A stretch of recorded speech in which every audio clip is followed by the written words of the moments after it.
एक बार यदि हम गंभीरता से अनुभव करें तो ये सब बातें हमारे को यथार्थ महसूस होती है, सच्ची ख्याल में आती है, प्रकट दिखती है कि नहीं नहीं वस्तु स्थिति तो यही है। हमें ऐसा लगता है यही धर्म है, यही धर्म है, इसके अलावा और कोई धर्म नहीं है। देखो कितना स्पष्ट शब्दों में भगवान महावीर स्वामी ने बातें कही है, कितना स्पष्ट शब्दों में वीतरागी जिनेंद्र देव की वाणी, ये जनवाणी हमें समझाती है। यही सब बातें तो सच्ची है। गंभीरता से विचार करने पर हमें इनकी यथार्थता भासित होती है। चलिए इसी प्रकरण को कुछ और आगे बढ़ाएंगे। प्रकरण चल रहा था जिनेंद्र देव की पूजन सर्वत्र की जाती है। सर्वत्र का अर्थ ऐसा समझना चाहिए सब क्षेत्रों में की जाती है। सब क्षेत्रों का अर्थ ऐसा समझना चाहिए हिंदुस्तान में भी की जा रही है और अमेरिका में भी की जा रही है। सब क्षेत्रों का अर्थ ऐसा समझना चाहिए कि जिन मंदिर में तो हो ही रही है, विवाह में भी हो रही है और घर गृहस्थी में भी हो रही है। इसका नाम है सभी स्थानों पर हमें इन बातों को लागू करना चाहिए। तो ये बड़ा अद्भुत है और हमारे लिए सौभाग्य का भी एक प्रसंग सा दिखाई देता है कि हम जिस धर्म के अनुयायी हैं उस धर्म में जिनेंद्र देव की भक्ति, पूजन और आराधना सदा काल करने की प्रेरणा दी जाती रही है। अपना समय देवगुरु धर्म के सानिध्य में बिताएं, अपना समय जनवाणी के सानिध्य में बिताएं, अपना समय पंच परमेष्ठियों के साथ सानिध्य और समागम में व्यतीत हो। यही उद्देश्य है हमारा, आपका भी यही उद्देश्य है। कल एक छोटा सा सुंदर प्रकरण अपन ने पढ़ा था कि हमारे यहाँ जैन परंपरा में 3 ही लिंग पूज्य हैं। कौन कौन से 3 लिंग पूज्य हैं? एक मुनि लिंग पूज्य है, निर्ग्रंथ मुनि अवस्था का, दूसरा आर्यिकाओं का, और तीसरा 11वीं 10वीं 11वीं प्रतिमाधारी एलक शुल्लक 11वीं प्रतिमाधारी श्रावकों का। उनका पद पूज्य का अर्थ यहाँ अष्टद्रव्य से पूजन नहीं किया है। यहाँ पूज्य का अर्थ बस यही वंदन करने योग्य हैं। वंदामी कहेंगे, इच्छामी कहेंगे, नमोस्तु कहेंगे, यथा योग्य जिनके लिए जिन शब्दों का प्रयोग किया जाना है उन्हीं शब्दों का प्रयोग करेंगे। योग्य रीति से उन्हें आहार दान आदि प्रदान करेंगे। ये सब उनके प्रति बहुमान सूचक बातें कही गई है। और इतना और कह दिया गया साथ में, असंयमी ना वंदे हैं। असंयमियों की हमारे यहाँ वंदना नहीं होती, क्योंकि असंयम का कोई क्राइटेरिया नहीं होता। असंयमी जीव सम्यक दृष्टि है या नहीं है, इस बात का कोई क्राइटेरिया नहीं है। ये सब बातें सूत्र पाहुड़ के आधार पर, दर्शन पाहुड़ के आधार पर यहाँ हमारे सामने प्रस्तुत की गई थी। सूत्र पाहुड़ की 13वीं गाथा में 3 ही प्रकार के लिंग इच्छाकार करने योग्य हैं, स्तुति करने योग्य हैं, यह बात कही गई थी। और इन 3 के अलावा अन्य जितने भी वेश हैं, ये समस्त वेश छोड़ देने योग्य हैं। माने वे वेश भक्ति, पूजन, आराधना करने योग्य नहीं हैं। देखिए देवी देवताओं की चर्चा चल रही थी पीछे, और ये कहा जा रहा था कि मनुष्य जीवन ही बहुत श्रेष्ठ है, सफल है और सार्थक है। और आज इसी के संबंध में विविध प्रकार के पौराणिक उदाहरणों के माध्यम से बातों को स्पष्ट करना चाहते हैं। बहुत सुंदर मार्मिक प्रकरण है। बतलाइए देव लोग रक्षा करते हैं या नहीं करते हैं? बतलाइए देव लोग सहयोग करने के लिए आते हैं या नहीं आते हैं? आते हैं साहब, आते हैं साहब, देव लोग आ जाते हैं साहब, देव लोग सहयोग करने। अरे सुनो जरा क्या लिख रहे हैं। सीता जी को रामचंद्र ने परीक्षा के वास्ते अग्निकुंड में प्रवेश कराया। सीता जी को रामचंद्र जी ने परीक्षा लेने के लिए, परीक्षा करने के लिए कब? जब रामायण खत्म हो गई तब। जब रामायण खत्म हो गई माने राम रावण की जैसे रामायण कहा जाता है, तो पूरी रामायण मिट गई। लव कुश थोड़े से बड़े हो गए और बड़े हो गए, सब कुछ सब राजपाट हो गया और सीता के दीक्षा का काल आ गया। ऐसे समय में बिल्कुल अंत, बस इसके बाद में कुछ नहीं है रामायण में, ख़त्म हो गई रामायण। तो ये बतलाना चाह रहे हैं यहाँ पर, ऐसे रामायण के प्रसंग में जब रामायण खत्म होने की स्थिति में थी, उस समय रामचंद्र जी ने एक बात कह दी कि मैं तुम्हें स्वीकार नहीं करूँगा। सीता भी बहक गई थी माने जब लव कुश को देखकर राम लक्ष्मण और पूरा परिवार अत्यंत द्रवित हो गया, सबका हृदय करुणा से भीग गया और बहुत उत्साहपूर्वक प्रेम से उनको गले लगा लिया रामचंद्र जी ने कि ये मेरे लव और कुश, मेरे दो अनमोल रतन लव कुश मिल गए हैं, ओह धन्य हो गया मैं तो। ये बात सब देखी, ये सारा दृश्य जब सीता देख रही थी तो सीता बहुत भाव विभोर हो गई और ये कहने लगी, ये बात कह दी कि चलो स्वामी कोई बात नहीं, देर से ही सही, लेकिन अब हम लोग सुख शांति से रहेंगे। अरे इतना सुनना था कि रामचंद्र जी तो तमक करके बोले, अरे तुम्हें ऐसे कैसे स्वीकार कर लूँगा, तुम्हें तो परीक्षा देनी होगी, ऐसे कैसे स्वीकार कर लूँगा मैं। कब कह रहे हैं ये बात कह रहे हैं 15 साल बाद, क्या 15 साल के हो गए, वो 15-20 साल के वो बच्चे इतने बड़े बड़े हो गए हैं, उस अवस्था में आकर के अब ये बात कह रहे हैं रामचंद्र जी की परीक्षा लेनी होगी। दादा ने तो पश्चाताप खंड काव्य लिखा, उसके अंदर कहा जो अग्नि परीक्षा आज 15 साल बाद में हुई है, क्या ये अग्नि परीक्षा जब जंगल में छुड़वाया जा रहा था उसके पहले नहीं हो सकती थी? क्या उस समय अग्नि परीक्षा नहीं ली जा सकती थी? ये लिख रहे हैं यहाँ पर, सीता जी को रामचंद्र जी ने परीक्षा के वास्ते अग्नि कुंड में प्रवेश कराया। अरे क्या स्थिति होगी भाई साहब। रामचंद्र जी ने आदेश दे दिया और उसी समय फटाफट जंगल की लकड़ियां काट करके वहाँ खुदाई की गई और कुंड बनाया गया और लकड़ियां लाला करके जंगल से वहाँ रखी गई और अग्नि प्रज्वलित की गई और ये कहा गया कि हे सीता, इस अग्नि कुंड में प्रवेश करो। सारी धरती, सारे अयोध्यावासी, नगर के लोग, अरे ये क्या हो गया है रामचंद्र जी, ये क्या कह रहे हैं, ये कैसी बात कह रहे हैं, इतना निष्ठुर भी कोई हो सकता है, इतना कठोर हो सकता है किसी का हृदय? हे भगवान, भरोसा नहीं होता। हे भगवान, हमें लगता नहीं है कि इतनी कठोरता भी हो सकती है। हो। लेकिन देखो जरा फिर क्या हुआ, किंतु उस स्त्री के पुण्य के उदय से देवों ने स्वयं आकर सहायता की। ओ देव लोग सहायता करने के लिए आ गए। बोलो समझ में आ रही है बात? क्या गजब के प्रसंग बन जाते हैं। जब पुण्य का उदय होता है तो अग्नि भी जल हो जाती है, जब पुण्य का उदय होता है तो स्वर्ग से देव भी उतर करके आ जाते हैं, जब पुण्य का उदय होता है आसमान से उतर करके आ जाते हैं भाई साहब।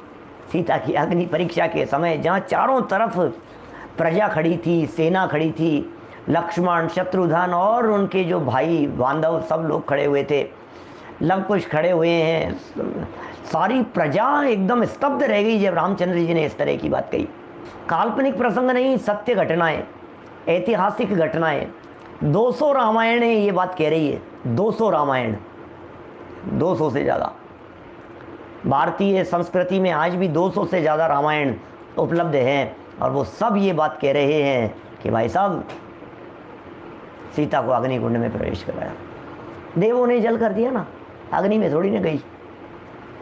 अग्नि में जाने से पहले ही वो तो अग्नि का जल हो गया, सीता जल थोड़ी ना पाई। ये तो चौथे काल की बात कर रहे हैं हम।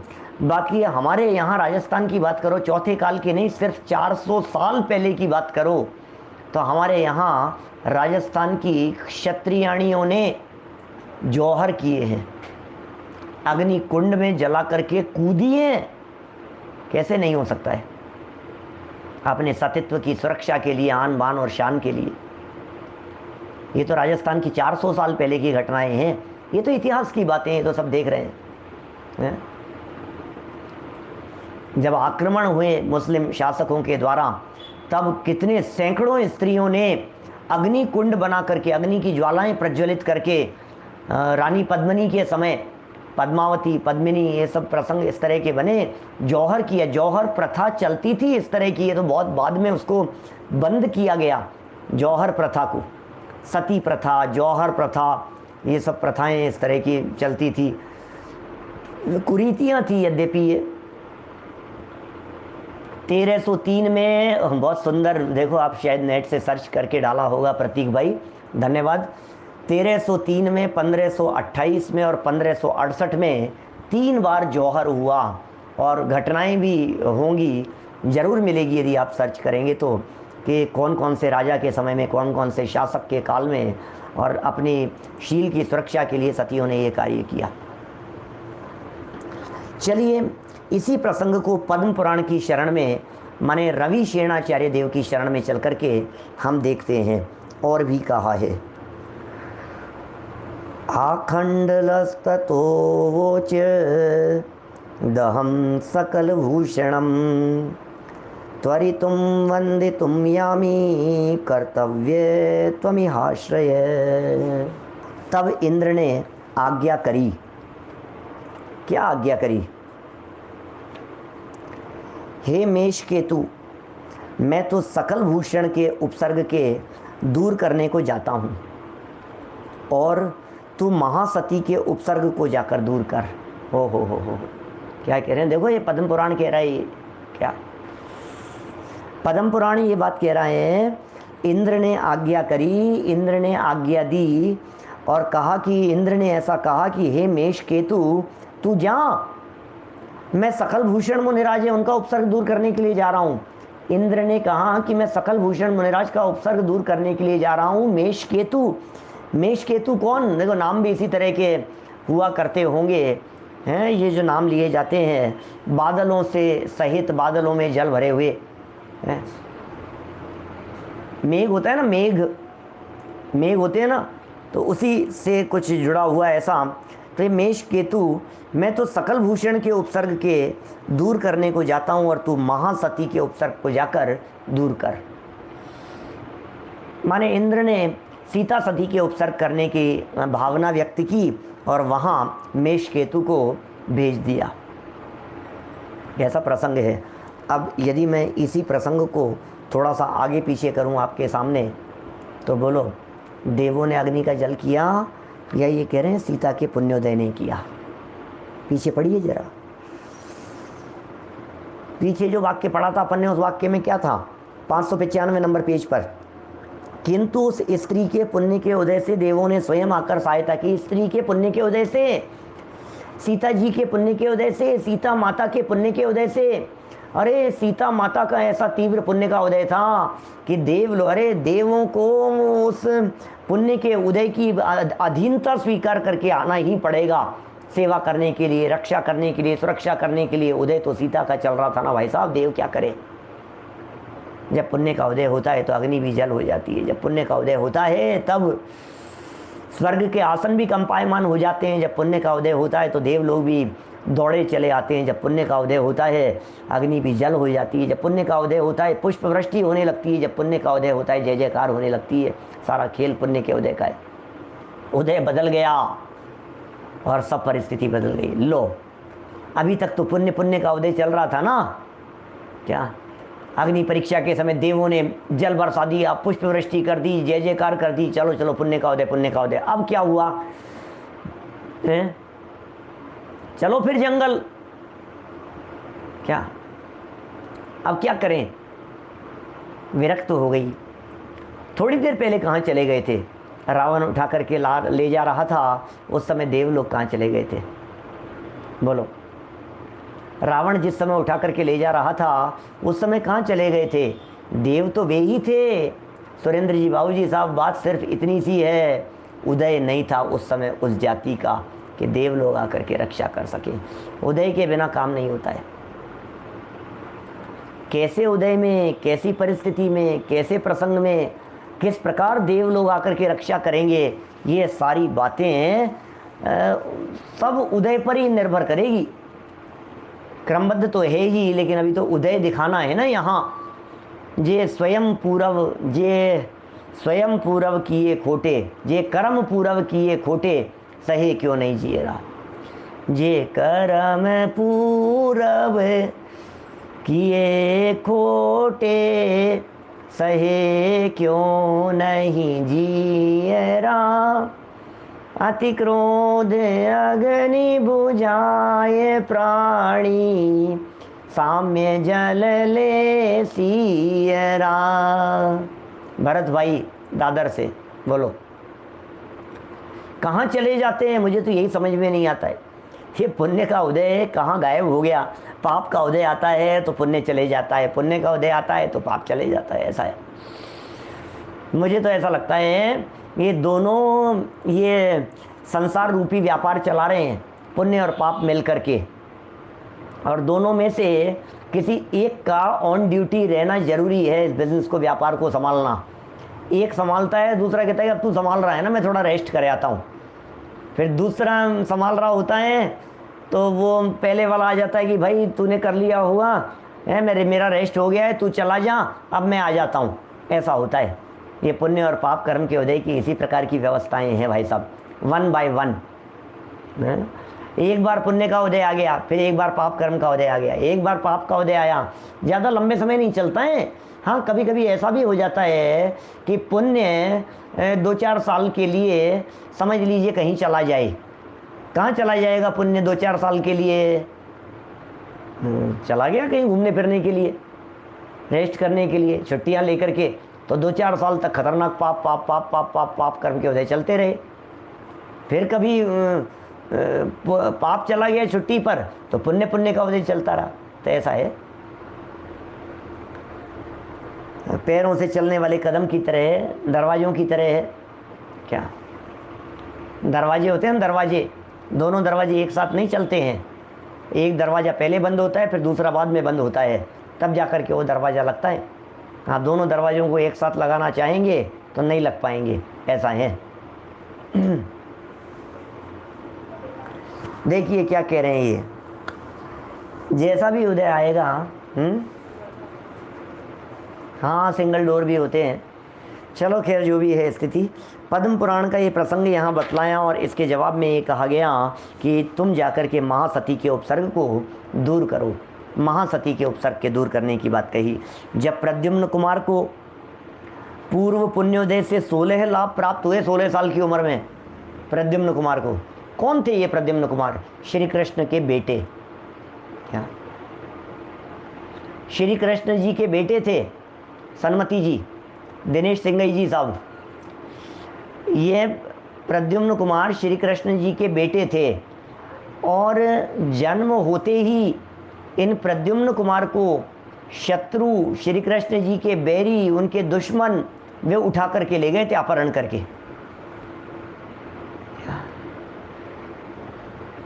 3 खंड के अधिपति थे,